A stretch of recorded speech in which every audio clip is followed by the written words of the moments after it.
ഈ U D എഫിൻ്റെ ഭരണപരാജയത്തിൻ്റെ പ്രധാന കാരണം സുധീരൻ തന്നെയാണ്.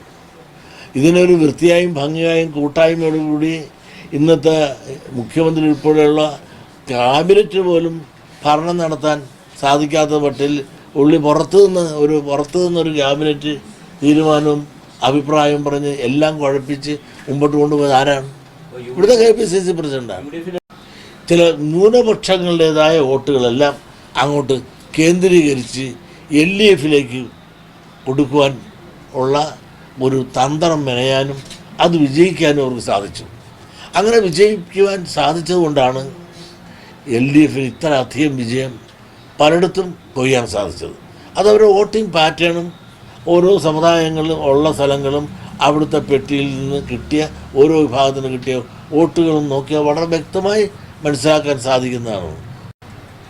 ഞാൻ യോഗ്യതയുടെ അടിസ്ഥാനത്തിൽ ഞാൻ വ്യക്തിപരമായി പറഞ്ഞാൽ അത് ആർക്കും വിരോധം തുടങ്ങും പിണറായി തന്നെയാണ്. അല്ലാതെ വേറെ ആരും ആയാൽ എങ്ങനെ ശരിയാണ്?